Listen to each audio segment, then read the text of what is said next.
Rabbi Akiva was much revered and loved, not just by the Jewish people, but by the whole community in his town, because of his kindness and his compassion.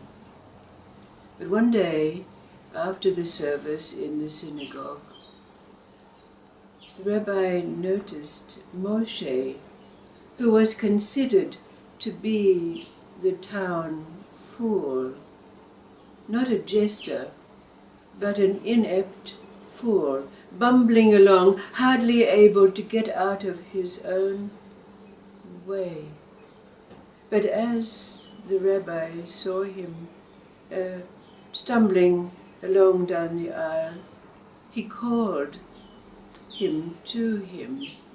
And there was Moshe, clad in his usual shirt, one sleeve yellow, the other blue, a brown collar and black pockets, just made up of all the shirts that he'd had that had become ragged, and he'd patched them together. But when Rabbi Akiva called Moshe to him, he said, "Moshe, wait just a moment, I'll be back." And Rabbi Akiva went off to the door that led to his own personal chamber in the synagogue, and he came out holding a shirt. And he said to Moshe, "Moshe, this is my shirt, and I want you to have it." Well, of course, Moshe was totally delighted. He couldn't wait to don this shirt, and when he did, he kept feeling it, its softness and how it felt on his skin. But as Moshe was walking down the street, he happened to encounter Reuben. Now, Reuben was known to be the town drunk. And when he met Moshe, he said, "Moshe, what a beautiful shirt. Where did you get your shirt from? It looks so smart and fine." And of course Moshe answered, "Oh, this is Rabbi Akiva's shirt, and he's given it to me." "Oh," said Reuben, "I'd love a shirt like that. If only I had a shirt like that." And so Moshe said, "Would you like the shirt?" And Reuben said, "Of course, yes." So Moshe took off his shirt and gave it to Reuben and donned his patchwork shirt. Well, as soon as Reuben took his leave from Moshe, he ran straight to the tavern. And when he entered the tavern, he said to the bar owner, he said, "I'm wearing Rabbi Akiva's shirt. How much would you give me for it?" And of course the bar owner knew a bargain when he saw one, and he said, "A year's worth of alcohol." So of course Reuben said, "Taken." So the barkeeper had Rabbi Akiva's shirt. And the very next day, the barkeeper went to the town square and he set himself up and he said, "I have the revered Rabbi Akiva's shirt. How much am I offered for it?" And as it happened, Rabbi Akiva happened to be passing by that way and saw what was going on, and he was just aghast. But then it so happened that Moshe was there also, and when he saw what was happening, he felt so abased and ashamed, so he hurried over to Rabbi Akiva to try to explain himself, but Rabbi Akiva wouldn't have a bar of it and said, Not now, Moshe, not now." So with tears flowing down his cheeks, he wandered off down the street So Moshe found himself at the edge of the cemetery ground, really just inconsolable with shame. And it so happened that a stranger came by that way and saw him weeping so copiously and said to him, "Oh, I'm so sorry. Who is it who has passed away?" And with tears running down his face, Moshe said, "It's me! I wish I was dead. I've shamed and disappointed my beloved Rabbi. I wish I could die." And the stranger said, "Let me tell you a story." He said, "In my hometown there was a man, and he made his way in life as a thief. But he wasn't just an ordinary run-of-the-mill thief. He became a master thief. And he became quite wealthy.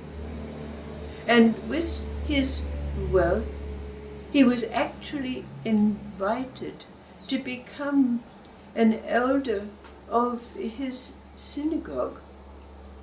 But when he took up this position, he felt that his occupation was not befitting his new role. So he ceased being a thief, and he became very, very poor. But then one day a rich man was passing his house on the eve of the Sabbath day and saw the thief sitting out on the threshold of his house with his family, who were obviously hungry and the children starving. So the rich man decided to give him the wherewithal to go to buy the accoutrements to enable them to celebrate the Sabbath day and to keep the family fed. And this rich man continued to do so until it came the time when both the thief and the rich man died. And the rich man found himself at the pearly gates with the scales there, weighing up his good deeds with his bad. But it was found that his ill deeds far outweighed his goods. And so he suddenly felt that his fate was sealed. He would be unable to enter. But then suddenly there was a breeze, and the rich man found himself inside the gates. And he asked, "How did this happen?" And a voice said to him, "The thief stole your ill deeds."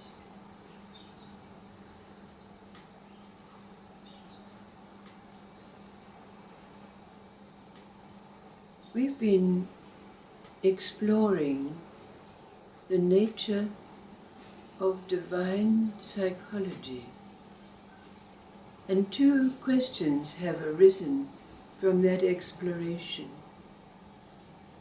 One is, where is the seat of this psyche, be it an ordinary psyche or a divine psyche? And the second question that's arisen is, what is the relationship between an ordinary psyche, person to person, and what we've coined as the divine psyche? So the question that arises from this story for us is, what is your perception of the psychology and or the divine psychology of this story?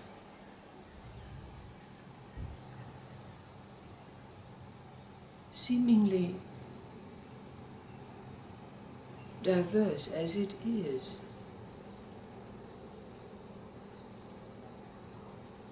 What is it that arises for us? What is our perception? What does it tell us?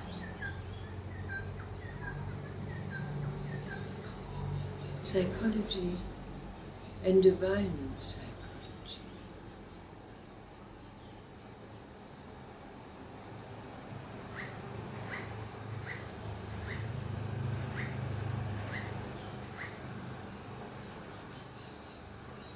What's the deep meaning of this story for us?